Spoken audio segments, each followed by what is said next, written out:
Hi, Judy from Witch Peacecraft. Welcome. Today's video, the week that was, it's all about the rib. Knitting and crochet rib, that is. So yes, I have a little happy mail, some finished objects to show you, and a bit of info about other stuff. So to those new subscribers, welcome. I hope you enjoyed the content. And let's get started. First of all, I received some happy mail that I'm not fully allowed to open. Reads and thing won't let me open. I received a parcel from the lovely Barbara for Christmas. It's got a Christmas card, my first Christmas card, and they're all sitting there to tempt me. They may let me open one at the beginning of December, but they said they have to wait for Christmas Day.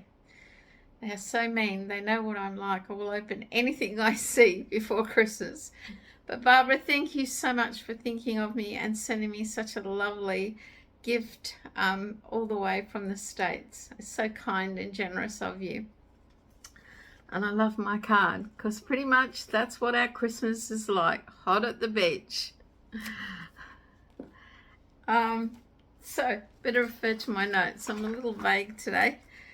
Finished objects, rib. So I have been knitting one by one ribbed in two projects, and lo and behold, the bod Hatapalooza this week was a ribbed beanie. So it's all about the rib. First off the ranks is what I have been knitting as a Christmas gift for overseas for someone. Now, I'm fairly certain they don't watch the channel, so it won't matter. But I have been knitting a ribbed pup sweater by Stephen West. I'm sorry it's in black and white. The little dog of the friend overseas is a French bulldog, and I bought this pattern when he had like a 35% birthday sale on, and I wanted to knit it as a Christmas gift because it's very cold where they are, as a house coat for the dog. So would you like to see my finished project? He's on my blow-up dog that I use at the market sometimes. There it is. Now, I didn't do fade. I use this wool that I have here that I'll talk about in a minute. I'm really happy with the way it turned out, and the wool is quite unusual. I didn't do the long legs. I just did the short legs, and I did I-cord bind off on the back and the legs. So there you have it. I don't know if I've ever named him. If you can think of a name for my dog, let me know in the comments below. So the pattern itself, the Stephen West patterns always offer a lot of options and are quite involved. So how many pages? I can't, it's not page numbered, but look at that. All those are to do with options and what you can do. So the yarn I used is by Candy Apple Lane. It's hand-dyed yarns, sweeter than sugar. This one. Now, I bought this 3 years ago up on the Tablelands from a little craft shop up there. She said it's been very difficult to sell. The lady is no longer doing hand-dyed yarns because people say it's too expensive. It was $26 a skein because I bought 4 of them in this colour, and I have 2 left. I quite liked it at the time. I just could never think of a project. So it's obviously Bendigo Woolen Mills Luxury Yarn, hand-dyed, 8-ply Australian pure new wool. There are 200 meters or 218 yards per skein, and they're 100-gram skeins. There you have it, Candy Apple Lane. The color is Treehouse. That is what I have left from a second skein. So it's 48 grams. So I used 152 grams of this yarn to make, and this is quite one heading towards the larger sizes because the French Bulldog, I'm hoping it will fit, is quite stocky. But the beauty of the rib is it's quite stretchy. So hopefully if it fits him and they take a photo, I'll post one on Instagram around Christmas. But I really like it. I did nothing. I did not color control it or anything. It just turned out that way, like that, when I started, because you start at the neck and work back, and then it went like that. But there you go, Candy Apple yarn. Bit of a shame that she isn't still dyeing, but I do believe they still have some more of her yarn up there in different colours. And if I go back up there soon, I may buy some in different colours, because when I bought it and got it out of the packet, I thought, oh, it's not that soft, but it actually knits up really soft. And I haven't blocked that yet or washed it, but I'm pretty sure it's going to get even softer, especially as it's Bendigo Woolen Mills yarn. The pattern itself, absolutely awesome. So easy to follow. So many links to videos to help you. I have never ever done German short rows before. I have learned a new skill. I can now do German short rows. So yes, I do like Stephen West patterns because I always find them a little challenging and I always learn something new. So if you've got a little furry friend you want to make a gift for Christmas, highly recommend this dog coat. And he does have like brioche knitted ones, and you could just do what I did with this one. Just pick one color and keep knitting the rib, because it's 1 by 1 rib.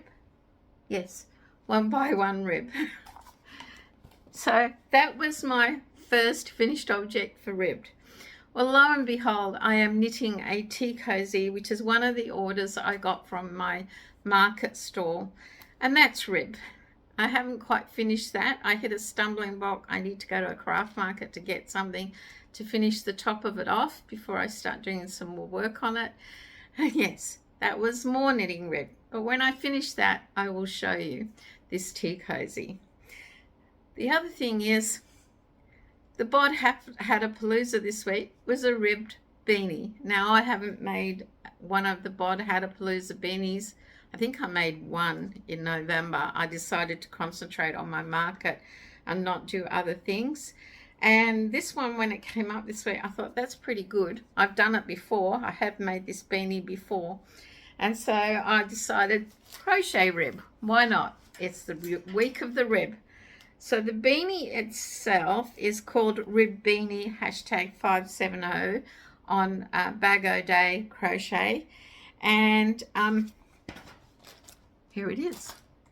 I played yarn chicken because I decided I'd use Spotlight Saver yarn that I've got quite a bit of, which is either a 10 or 12 ply, I can never remember. But there you go. It does turn out nice. Oh, my hair's up. It is a little big for me. I'd have to drop. I haven't got a head big enough to display this on except mine. But there you go. It's a great fit, and it will be a great donation for me to give to charity. Now, it was like half a skein or half a ball I had left, and I thought, as I'm sitting there finishing off the single crochet border around the edge, I'm going to run out of yarn, but I didn't. I have that much left. So I beat the yarn chicken to make my Bod Hatapalooza hat. I made a flat neutral color because they're actually asking for flat colors rather than variegated at the moment. So that was my other object. So I've been knitting a rib dog coat, knitting a rib tea cozy, making a rib beanie in crochet, and my hands are sore because it's actually quite a lot of work out for your hands. I just dropped something, won't be a sec. During my breaks at work, I'm still concentrating on making things for the next market to sell. And I've been mainly making amigurumis because they were the most, when I went through all my stats, the little amigurumis, the big amigurumis, they're the ones I sold a lot of. So on a lunch break, I made another leggy froggy in the 4/8. So I make them this size because I put them on the little key ring as bag buddies, because I realized that was very popular, and if you sell enough of these, your sales do start to mount up. So that was a lunch break, and it also gave my hands a break because it wasn't ribbed. But yes, I don't mind knitting rib, but doing a lot of it does, for some reason, my hands ache and I have to take a break. Does anyone else have that problem? Even crocheting rib, even doing the beanie, I had to stop. Is it the motion of doing the rib that makes your hands work harder? Let me know in the comments below if you have trouble with doing rib. Do your hands ache, or is it fine for you? basically this week ahead, I have done some tea towel toppers, but I won't bore you with those. I am still concentrating on building up stock for the next market. Tea towels, which I sold quite a lot of, amigurumis, and a few little other things.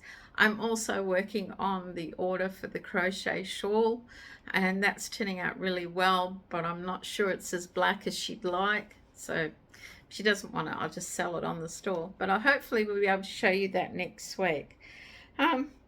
All my other whips, the MCal, everything else I have is on hold till I do these orders and get enough stock ready for my market. I'm doing this video earlier on a Sunday than I normally do, just after lunch, because we're all going to sit down and watch the Las Vegas Grand Prix at 4 p.m. Sunday. Wow, it is absolutely awesome that we actually get to watch a Grand Prix at a decent hour in the afternoon. I'll have a roast chicken cooking while we're watching the Grand Prix. Rebs and I are big Grand Prix fans, and we're really looking forward to it.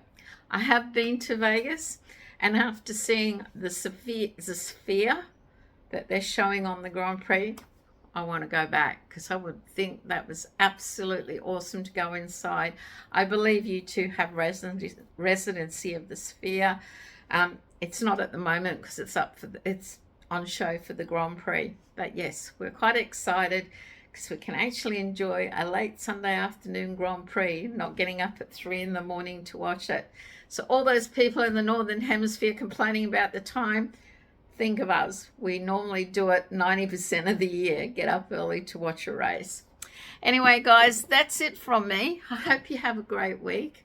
Thank you once again, Barbara, for thinking of me. It is so nice. To those out there, I am still waiting on 2 of the ladies to claim their amigurumi prizes. So if you know who they are, let them know. Have they checked in with me yet? The knitting prize has been claimed. I haven't replied to the emails. I've got a few issues with emails. If you're sending me emails, I'm getting them, but I'm having trouble replying, and it's to do with my new laptop.